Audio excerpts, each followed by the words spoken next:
You know, look, I felt terrible for her. But I also saw an opportunity. Because I, too, have had a dream. And one of my dreams was to start a family business.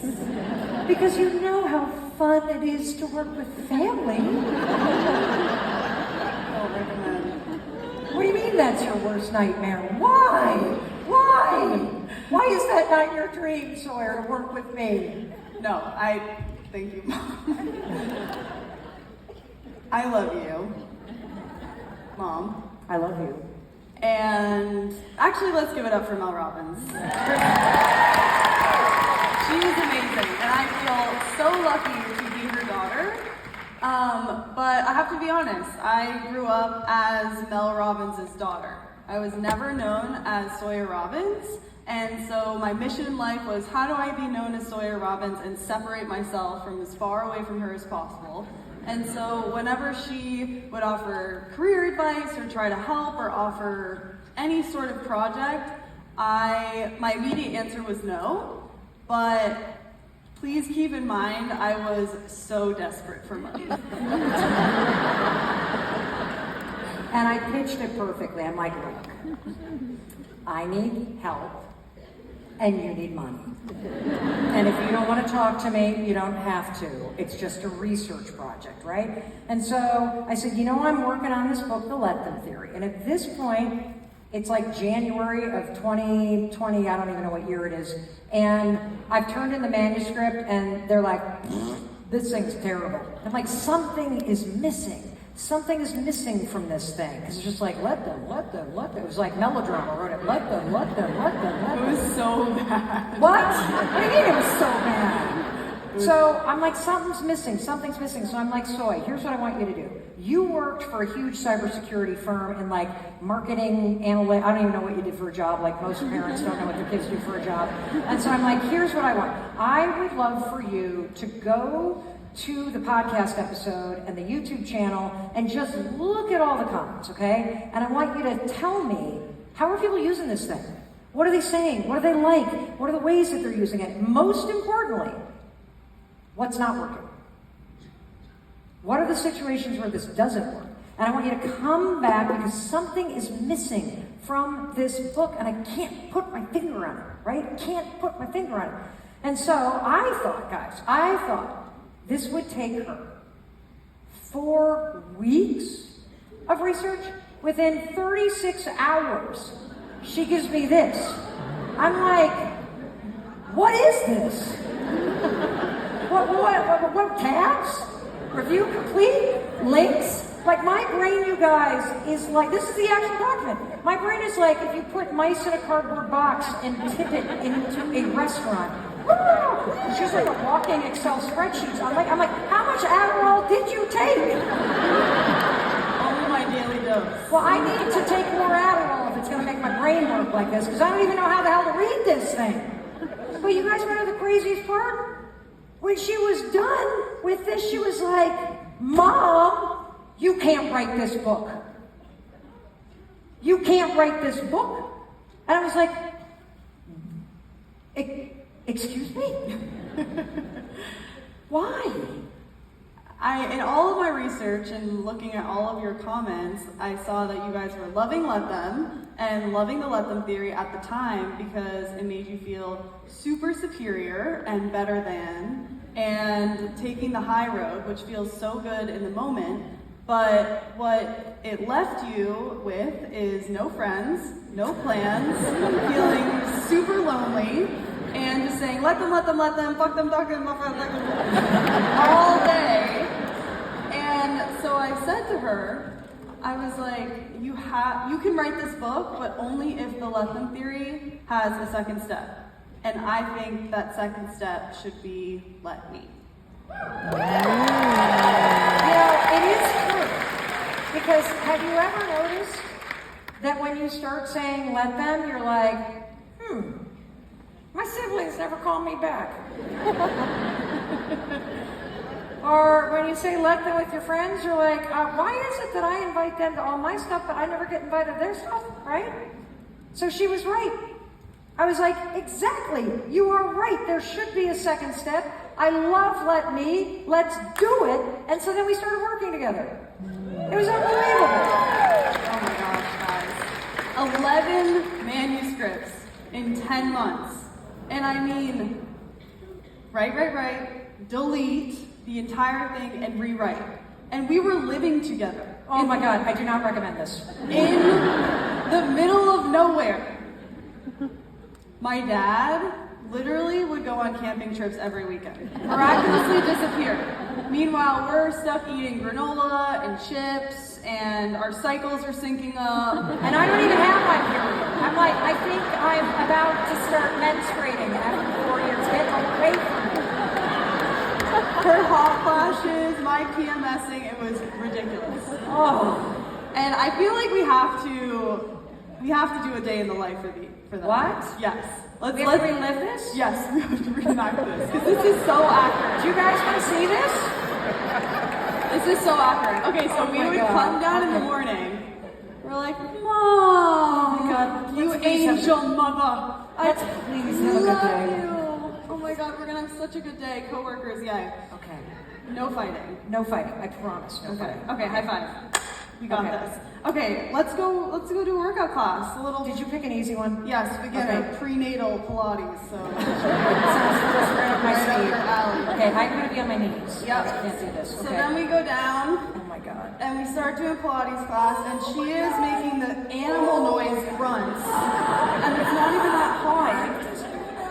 Oh my Mom, it's not that hard. Just do it. It's hard for me. Okay. Let's. Oh my God. I swear to God, I used to be able to do this. Okay, here we go. Oh, It's okay. for your saggy ass. Yes, it is. It's not working though. It's not working. So then she goes to go get dressed. Yep. Am I supposed to leave? Okay. No, you go. Okay. See, she's in charge.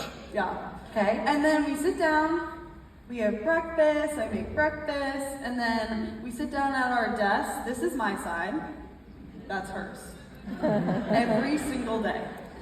And I say, Mom, okay, I spent all night putting together this outline that we're gonna work on today. We really gotta get this done. I'm just not feeling this. It's not really what I want to work on today. I feel like we should go in a different direction, Sawyer. You just don't understand what it's like to create and do the podcast. And I just don't. I can't. I can feel your energy shifting. I just need to take a break. Just a second. I'm gonna just give myself some space. So we're gonna fight. And then we have separation. I'm calling my therapist, which is her therapist. So we're both calling and dabbing, trying to get in touch. And then it's just time to sit and wait.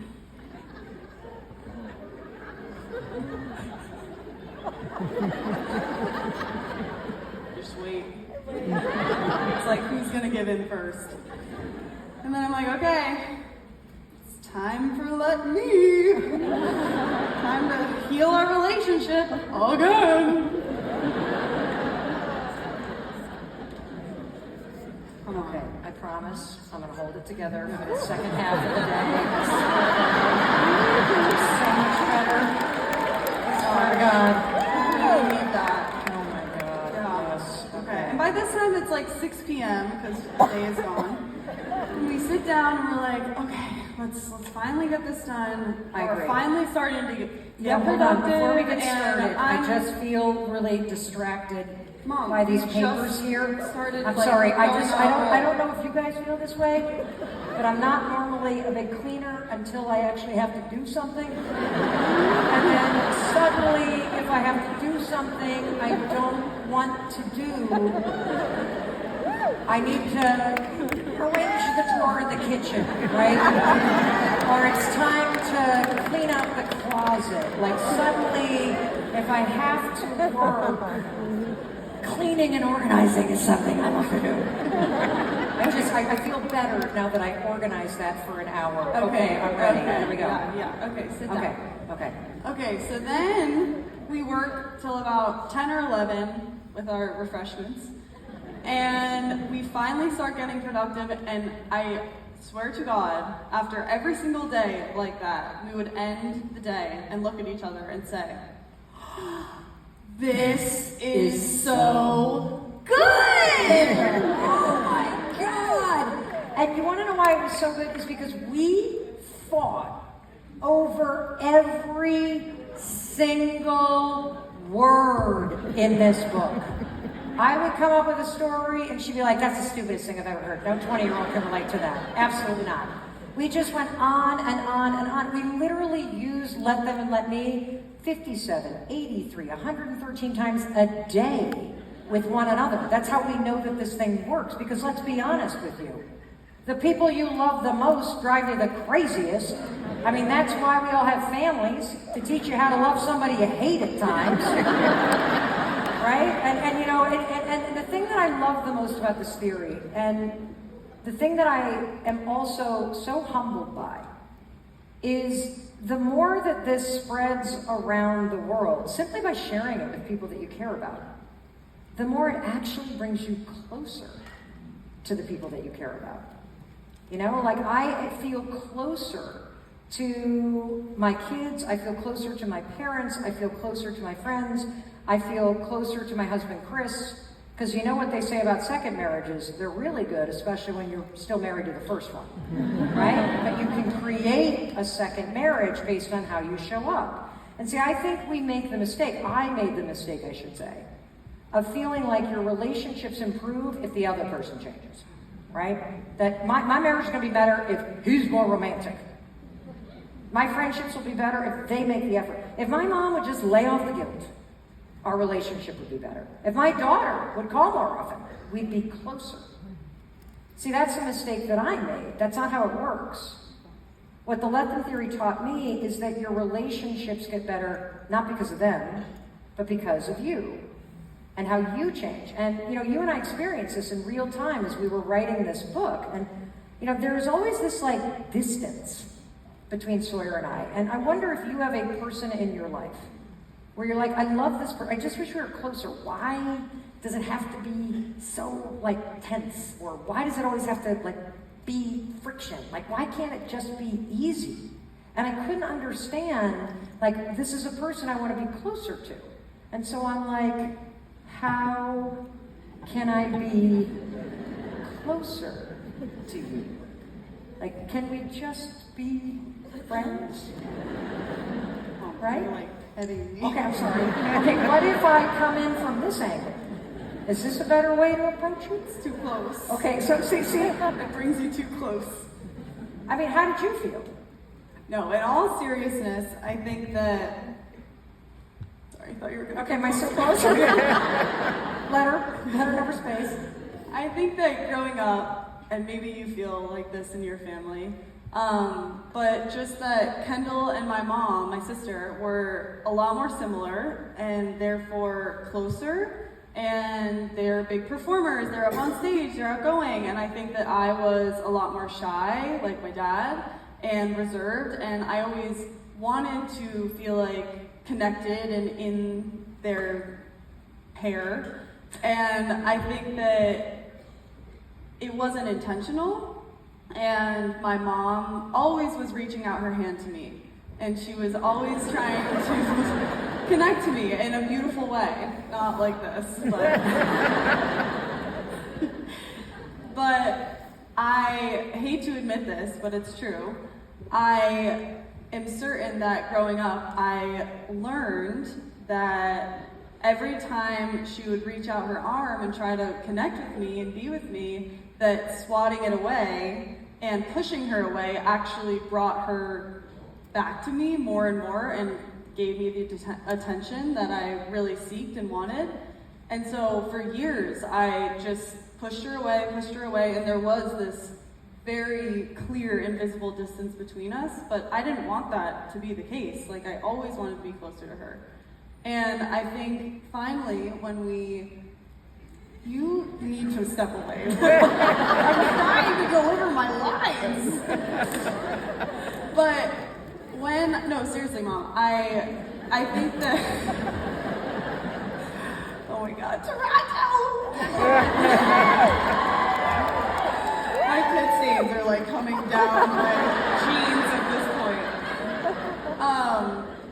But it truly wasn't until, and this is in all honesty, it wasn't until we started using the let them theory and we started working together that I finally was able to see you for who you are, and especially for who you are not, and the fact that I can't morph you into this person that I wish you were, or make you less annoying, or frizz your hair down a little bit more. It's my hair? That's what you just said. But I was able to finally accept you for who you are, and I think that the biggest thing was in actually the let me and realizing that our relationship will never ever change until I show up differently and I come to this relationship, and it was only then that I was able to reach out my hand and connect with you for the first time. And I want that for all of you. Yeah, I do want that for all of you. And so for those of you who got dragged here, this is the part where you love me because you turn to the person, you're like, see, you're the one who needs to change. I'm not the problem. Listen to your friend Mel.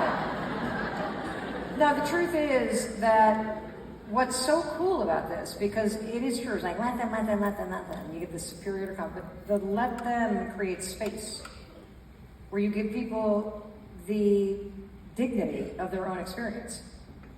It gives people the space to be who they are and who they're not. And then it goes back to you to have to learn how to love this person and have them in your life, if you want them in your life, as they are and as they're not. And that's what true love is, seeing somebody, accepting them as they are.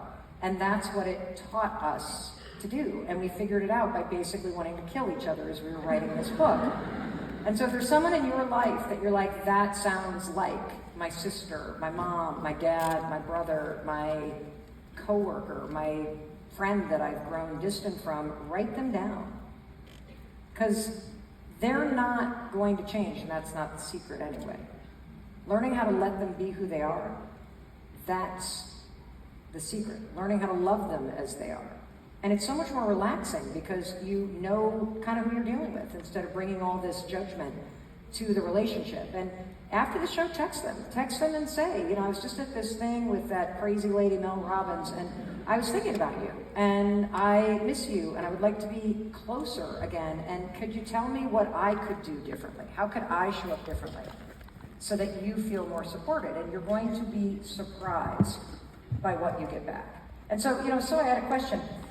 Given that you're in your 20s, and there's so many 20-year-olds in the audience and 20-year-olds that love the let them theory, how has the let them theory at this stage in your life made the biggest difference for you and for other people your age? I think that the section of the book that I love and part of my life that has had the biggest impact is definitely chronic comparison. I am the queen of comparison. I compare myself to absolutely everyone. Every single one of you I am comparing myself to as we speak. And it doesn't matter if it's what car you have, what you look like, where you live, what your house looks like, what your toilet looks like. Like, I am comparing myself to you. And you should see a therapist about that last one, I think, the toilet. I don't know, it came to my mind. But it was so black and white. It was like, if she's pretty, I'm ugly. If she gets a promotion, then I will never get money. Actually, I'm gonna get fired. That's what's gonna happen. If my friend got a boyfriend, well, that's one less boy in the world for me. Okay, she took the last one, so nice, Samantha. So happy for you. And it was, but truly, like, it was, the wins of other people were immediately my failures and losses. And I think it wasn't until the let them theory that I was finally able to let them have their success and life and let me live mine without having this crippling jealousy and just like destroying myself all the time, and actually get through my days with cheering myself on and using everyone else and what they have as inspiration for what I really want in my own life. I wish I had known that at your age. Yeah, seriously. So helpful. So how has comparison helped you in your life? Oh God. Yep. I Yeah. have a story. She has a good story. This is a doozy. Oh my God. I could have used, like, let's just be clear. Like, especially when I was 41, I literally was the most insecure, backstabbing, gossipy, jealous friend. Like, the worst. Absolutely the worst. And have you ever had an experience, like, we're struggling financially, have you ever had an experience in your life where all of a sudden, like, you feel like you're at, like, the same kind of, you're, like, doing life with your friend, and then all of a sudden you're like, how did you get that car? Have you ever driven up to a friend's house, and you turn to your partner, and you're like, how do they have this much money? And so I remember this thing where we were driving up to a friend's house. I was, early 40s, we're really struggling financially. And you walk in, they have a brand new house. They've moved to a town next door that's nicer. You go up the long driveway and you're like, what is this? And then they open the door and they hand you the glass of wine and you're holding the wine like this and you got that smile on your face and you're like, and they're giving you the tour of the house and every corner, every room looks like a restoration hardware set. And you're like, perfumes are glass, you trainer. And you're like thinking, and then you get to the kitchen and you're like, she has white cabinets. I wanted white cabinets. This is my Pinterest kitchen. I can't have a white cabinet kitchen anymore. You're like, this is great. I love your house. This is fantastic. And as they tour you upstairs to the kids' playroom with the bunk beds, you just want to steal wine and hide in one. And then if you're annoying, jealous, like you're happy for your friend, but you don't know how to control all the jealousy that you feel in your body as you're comparing yourself because she's now has a house that you always wanted and you're never going to have that house, but you tried to smile and not drink too much to compare yourself. Because you're basically 8 years old, you don't know how to process this stuff. And if you're like me, you get in the car, and that's when you aim it right at your partner. Why did you have to be a teacher? Why couldn't you go into finance? What is wrong with you? Why do you have to care about people? And my poor husband, like, shrunk down like a top in the seat. I don't know why I didn't go in the face. I made this easier.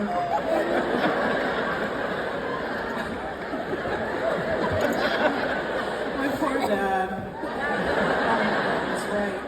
Oh my God, it's right. Yes, I have struggled with comparison, but here's the thing. What's happening? My God, still eternal. What did I do?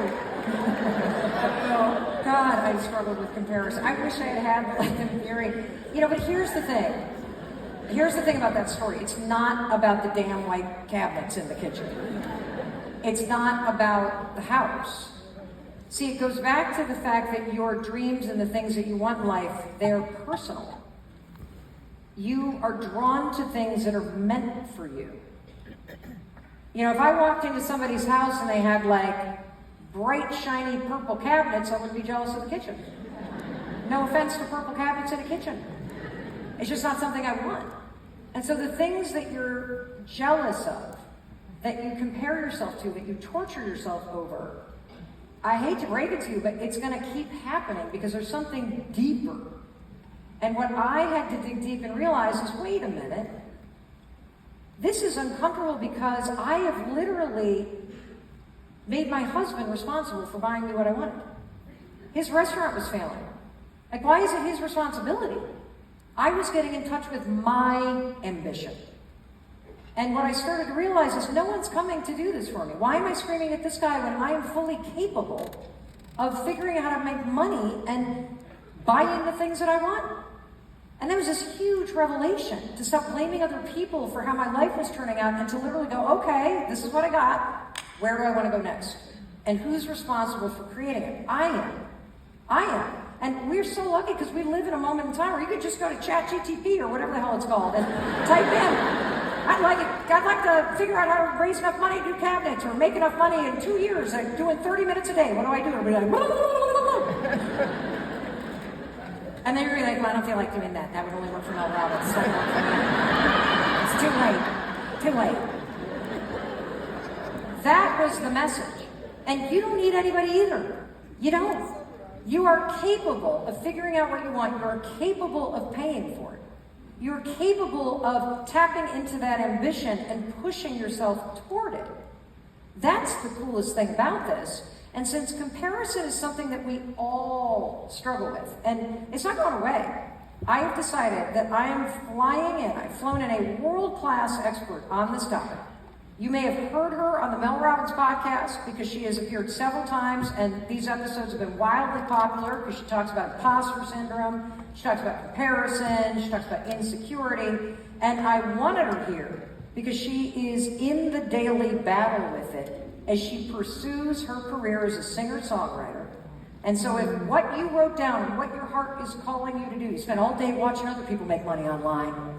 Oh my God. All these other people doing these things, all these other people doing these YouTube channels, writing these books. If you're gonna have to put yourself out there, you better buckle up because we are gonna go there and talk about comparison. Right now, please help me welcome Miss Kendall Robbins, my middle daughter, all the way from Los Angeles. All right, there she is. There she I made is. it. I heard you were talking about comparison, so I thought I'd fly out. Yes. How you guys doing tonight?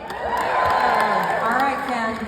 All right, so you talk very openly about how comparison is something that you have to deal with and you're going to have to deal with. And you're a world-class expert on this. So can you just tell everybody a little bit about what you're doing and how comparison... Yeah, for sure. So I am a singer-songwriter, like my mom said, pursuing a public career. Very daunting. Yeah, let's go.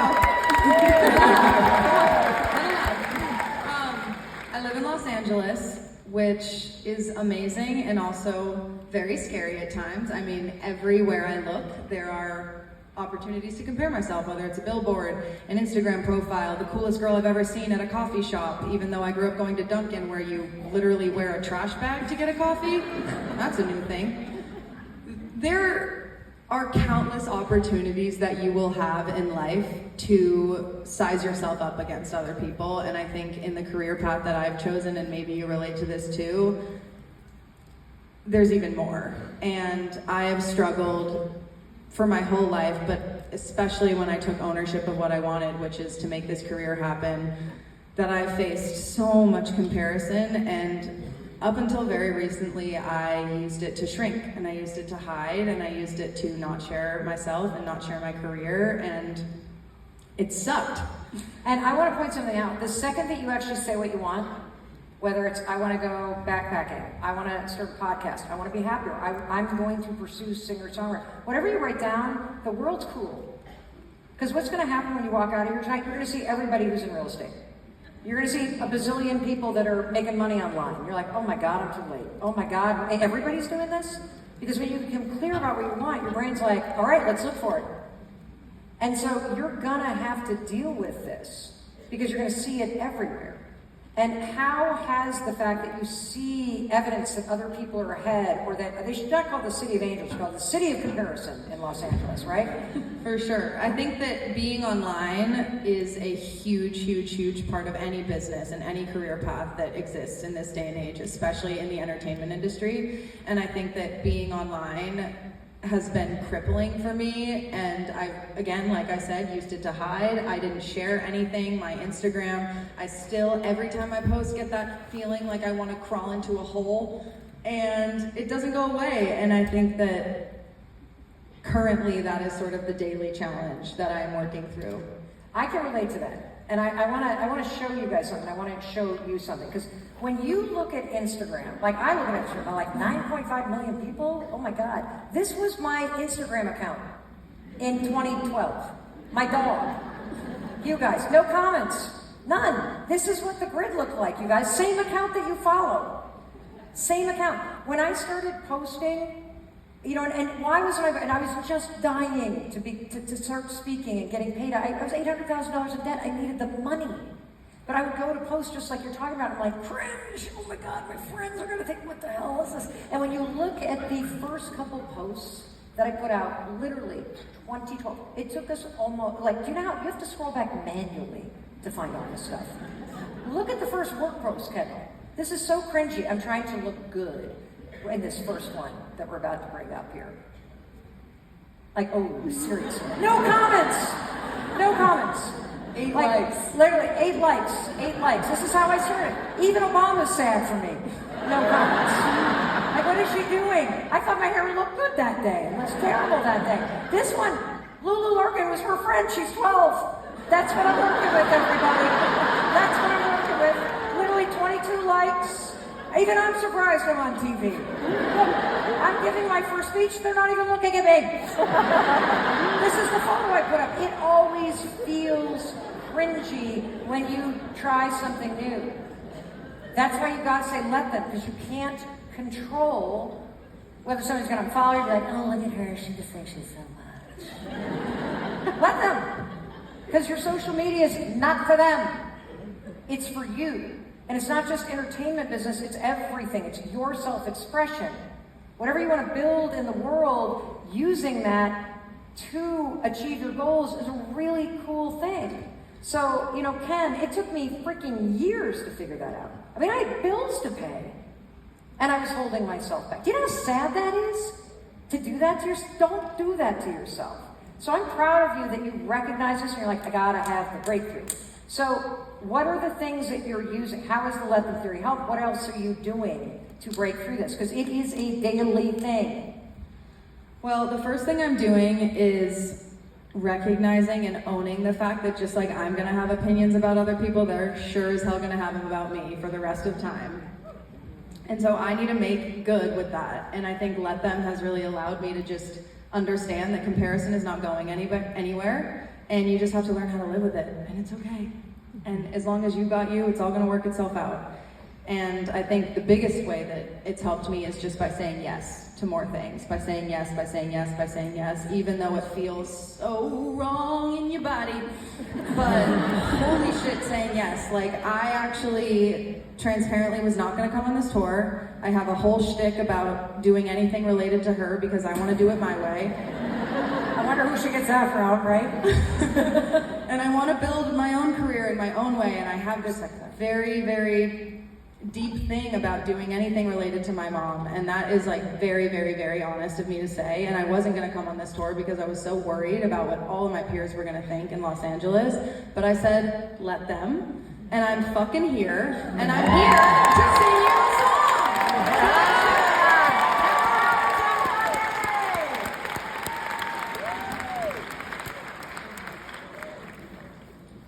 All right, give us one little moment here.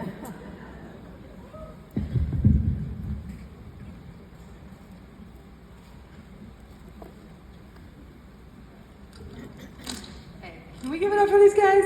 Come on. And the sound and everyone backstage. I don't have enough time to thank everybody, but just adjust. Oh my God, okay. How are we feeling tonight, people?